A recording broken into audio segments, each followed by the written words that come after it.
주띵커와 함께하는 마음과 생각이 자라는 인문학 산책. 세상에서 가장 예쁜 꽃이 되거라. 세상에 제 아무리 예쁘게 태어난 꽃도 내 마음이 편치 않다면 슬픈 꽃으로 보일 것이다.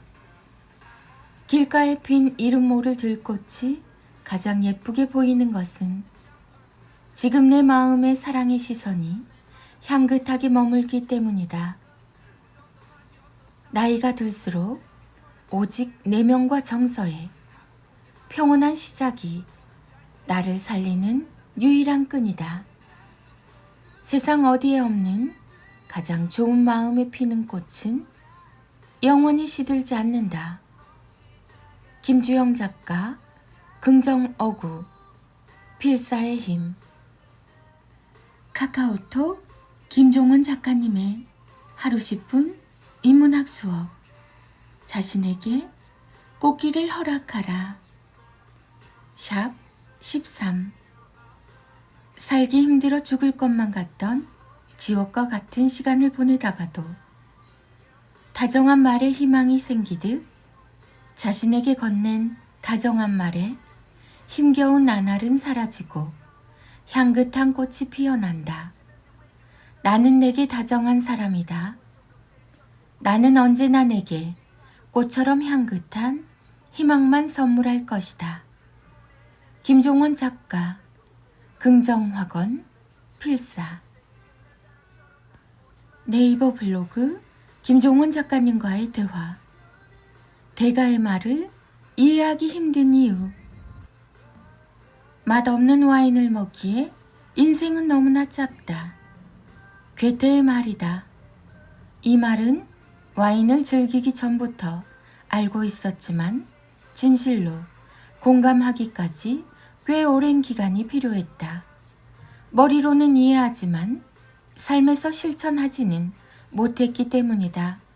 결국 실천하지 못하면 모른다는 것과 마찬가지이니 그간 나는 저 말을 몰랐으며 알아가는 중이었던 셈이다.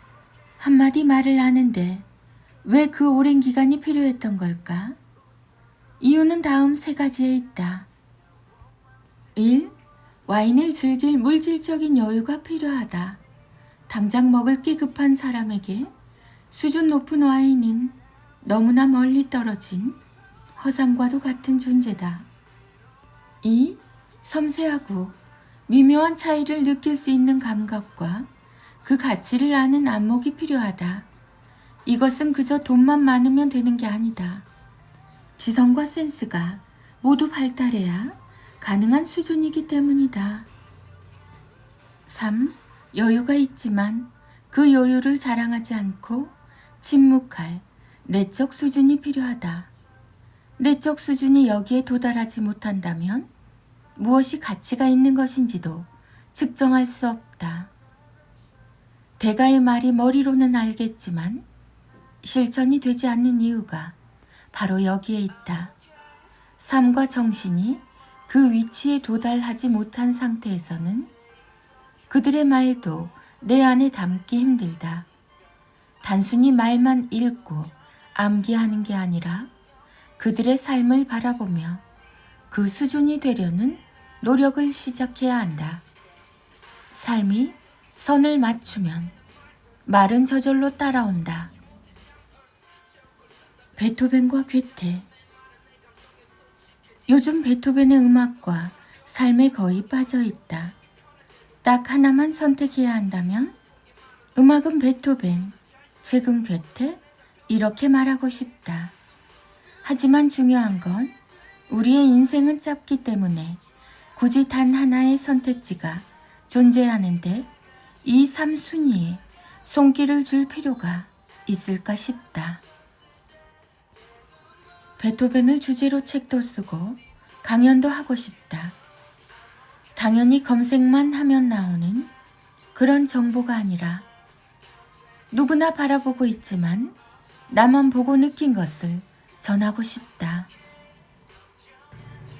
인간은 누군가에게 무언가를 배우면서 점점 같은 인간이 되어간다. 하지만 스스로 무언가를 배우면서 자기만의 길로 나서게 된다. 나의 괴테와 베토벤과 함께 동네 산책을 하고 싶다. 묻고 싶은 말이 많으니 오늘도 사색에 잠길 수밖에. 건강한 SNS 활동을 돕는 온갖 악플에서 자유를 찾는 방법. 온라인에서 활동을 하면 누구나 악플을 경험하게 된다. 어디에 가서 하소연을 하기도 힘들어서 혼자 낑낑대며 아파하는데, 그래서 간단하게 정리하며 자유를 찾는 방법을 전하려고 한다. 악플은 주로 이런 방식으로 이루어진다. 예를 들어 내가 일상을 바꾸는 시간관리법을 주제로 강의를 하면 그걸 들은 악플러들은 이런 방식으로 반박을 시작한다. 1. 그거 다 좋은 말인데. 일단 자신이 타인의 의견도 존중하며 꽤 합리적인 사람이라는 뉘앙스를 풍기기 위해서 마음에 없는 말을 한다. 하지만 한데라는 방식으로 글을 시작하면 대부분 좋은 사람이라는 가면을 쓴 최악의 인간일 가능성이 높으니 너무 많은 관심을 쏟지 말고 스치는 게 마음 건강에 좋다. 그럼에도 당신이 착한 마음으로 인간에 대한 가능성을 믿고 있다면 2번을 보라. 2. 너무 시간 관리로 한정한 것 아닌가요? 이제 본격적으로 매우 개인적이며 논리에 맞지 않는 이야기로 반박을 전개한다. 강의 주제가 시간관리법인데 강의를 시간관리로 너무 한정했다는 말이 대체 무엇을 의미하는가? 주제에서 벗어나라는 말인가? 내게 호의적인 사람이라면 강의를 잘 구성했다는 말로 칭찬하겠지만 이 사람은 뭐든 나쁘게 보려고 작정했기 때문에 모든 장점을 단점으로 바라본다. 이들의 공통점이다. 누가 봐도 장점으로 판단되는 부분을 이들은 거꾸로 단점으로 지적한다. 그게 가장 간단하게 싫은 상대를 비난하는 방법이기 때문이다. 3. 세상에는 다양한 것이 있죠. 이게 세상에서 가장 나쁜 말 중 하나다. 물론 맞는 말이다. 그러나 대화에서 혹은 글에서 이걸 실현하기는 불가능하다. 왜 다양성을 인정하지 않나요? 라는 상대의 악플 역시도 내가 주장하는 내용의 다양성을 인정하지 않는 것이기 때문이다. 또한 그런 방식으로 생각하면 아무것도 말하거나 쓸 수 없다. 모든 것은 언제나 반박이 가능하며 비난의 주제가 될 수 있기 때문이다. 다 그런 건 아니죠. 다양성을 생각하세요. 라는 식의 말은 무논리로 상대를 비난하고 싶은 사람들이 쓰는 대표적인 표현이니 가볍게 스치는 게 좋다. 4. 글이 엄청나게 길다. 악플은 보통 엄청나게 길다. 본 글보다 긴 경우도 다반사다. 이유가 뭘까? 간단하다. 찔리기 때문이다. 이런 표현은 좋아하지 않지만 본 글이나 강연에서 나온 말에 뼈를 맞아서 너무 아프기 때문에 자신의 힘든 감정을 숨기기 위해 글이 길어지는 것이다. 힘든 감정이지만 힘들지 않은 것처럼 굴한 사람처럼 보이기 위해서 자꾸만 쓸데없는 말을 덧붙이기 때문에 글은 길어진다. 5. 좋아요가 많다. 악플이 정말 나쁜 이유는 악플에 좋아요를 누른 사람이 많기 때문이다. 이게 참 사람 마음을 더 힘들게 만든다. 내가 잘못한 건가? 라는 생각을 하게 만들기 때문이다. 하지만 이런 현상이 일어나는 이유 역시 간단하다. 평소에 싫은 감정을 가졌지만 대놓고 악플을 쓸 용기가 없던 사람들이 몰려와 순식간에 좋아요를 클릭했기 때문이다. 악플을 쓴 사람보다 이 글의 좋아요를 클릭한 사람이 사실 더 나쁜 사람들이다.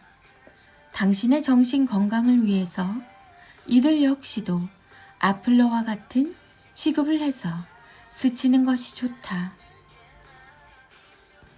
종합하자면 어색한 긍정에서 시작해서 비논리적인 전개로 이어지고 맞지도 않는 다양성을 주장하며 길게 글을 쓰는 사람의 댓글은 아예 신경을 쓰지 않는 게 좋다.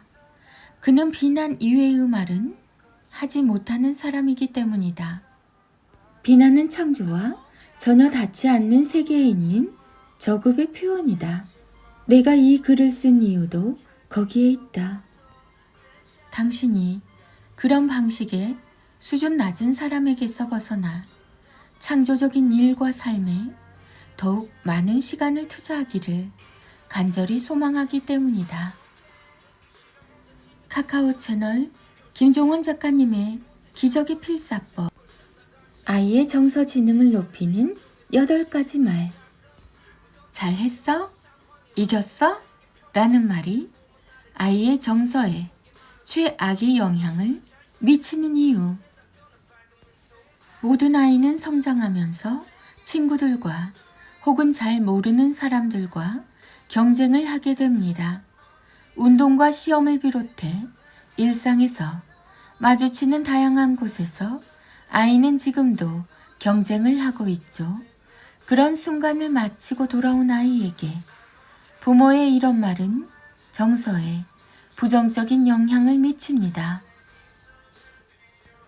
그래, 결과는 어때? 이겼어? 반 평균보다 높은 거야? 친구들보다 잘했어? 남들보다 빨리 해낸 거야? 그 정도로 만족하면 안 돼. 남들보다 잘 하려고 하는 순간 아이는 넘기 힘든 벽을 실감하게 됩니다. 한번 생각해 보세요. 어떤 분야든 그 일을 잘하는 방법을 알려주는 곳은 없습니다. 단순히 하는 방법은 배울 수 있지만 잘 할 수 있는 방법은 배울 수도 또 가르칠 수도 없죠. 그건 타고난 재능의 영역이기 때문입니다. 이건 매우 중요한 사실입니다. 우리는 그저 일상에서 최선을 다해 노력할 뿐입니다. 모든 아이에게는 제각각 고유한 재능이 있죠. 무언가에 최선을 다했는데 마침 그게 아이가 보유한 재능과 겹친다면 그 아이는 이제 그 일을 잘 할 수 있게 될 겁니다. 하지만 아무도 그걸 장담할 수는 없어요. 아이의 재능이 어디에 있는지 발견하기 전까지는 말이죠. 그래서 아이에게는 잘하는 것이 아니라 꾸준히 하는 것이 중요하고 남을 이기는 것이 아닌 나를 극복하는 것이 더욱 중요합니다. 다음의 말을 통해서 아이에게 그 의미를 전달할 수 있으니 일상의 대화를 통해 자주 들려주시거나 필사와 낭독으로 나누어 주세요. 결과에 크게 신경 쓰지 말자. 네가 열심히 노력한 거 우리 다 알고 있으니까. 네가 최선을 다했으면 그걸로 모두 충분해. 스스로 만족할 수 있다면 그게 최고의 행복이지. 네가 웃을 수 있다면 모든 결과도 아름다운 거야. 우리는 언제나 열심히 해낸 네가 자랑스러워. 네가 이룬 모든 결과를 우리는 사랑한단다. 네가 지금까지 보낸 시간이 널 아름답게 빛내고 있어. 언제나 최선의 기준은 네가 스스로 정하는 거야. 최선이라는 표현 역시 매우 신중하게 써야 합니다. 최선은 남이 아닌 내가 스스로 결정해야 하는 매우 주관적인 표현이기 때문입니다. 스스로 최선을 다했다면 그걸로 충분한 거라는 근사한 사실을 아이가 깨닫게 해주세요. 최선의 기준은 언제나 자신에게 있으며 남을 이기거나 잘하려고 기를 쓸 필요는 없다는 사실을 마음으로 이해할 수 있어야 아이가 온갖 실패에도 마음을 다치지 않고 반복해서 도전하며 시간을 소중하게 활용할 수 있습니다. 띵컬킴, 김종원 작가. SNS에서 가장 많은 문의를 받는 내용이 이 글은 어떤 책에 있는 내용인가요? 라는 질문인데 저는 각종 SNS에 그간 냈던 책에 있는 내용을 쓰지 않습니다. 늘 여러분께 새로운 내용을 전하고 싶기 때문이죠. 여기에 올린 글도 물론 언젠가는 책이 되어 여러분을 만나게 될 겁니다. 그래서 더욱 도움이 필요한 분들께 마음을 전하기 위해서 열심히 쓰고 있습니다. 다만 참고로 여기에 올린 글과 유사한 뉘앙스를 가진 책을 만나고 싶으시다면 부모의 말과 하루 한 장 365 인문학 달력, 매일 아침을 여는 1분의 기적, 100권을 이기는 초등 1문장, 입체 독서법 등의 책을 읽으시면 됩니다. 늘 사랑이 될 수 있는 글을 쓰려고 노력하고 있습니다. 제 글을 읽고 따스한 마음이 느껴진다면 그건 제 마음이 닿았기 때문입니다. 김종원 작가. 자녀교육, 부모교육, 책 육아, 홈스쿨링, 대화법, 질문, 초등교육, 독서, 초등 독서, 초등 글쓰기, 정서, 언제나 사랑합니다. 인문학의 대가 김종원 작가님의 1일 1페이지 인문학 여행 한국편. 엄마의 낭송입니다. 어떤 일의 시작은 세상에 대한 관심으로부터 비롯된다. 관심이 모든 것을 찾게 만드는 것이다. 당신이 눈을 뜨고 바라보지 않으면 세상은 그저 암흑일 뿐이다. 지극히 평범한 인터넷 기사 하나도 이런 비판적인 관점으로 들여다보면 다른 여러 정보와 융합되어 전혀 새로운 의미를 갖는 진짜 정보가 될 수 있다. 이것이 정보의 홍수 속에서 나를 잃지 않고 살아남는 비법이다. 매일 아침을 여는 1분의 기적. 아이들의 낭송입니다. 매일 아침을 여는 1분의 기적. 지금도 세상은 우리에게 기적을 말하고 있다. 그러나 그것을 듣거나 읽지 못하는 이유는 아는 만큼 들을 수 있고 읽을 수 있기 때문이다. 당신이 보고 듣는 것이 곧 당신의 수준이다.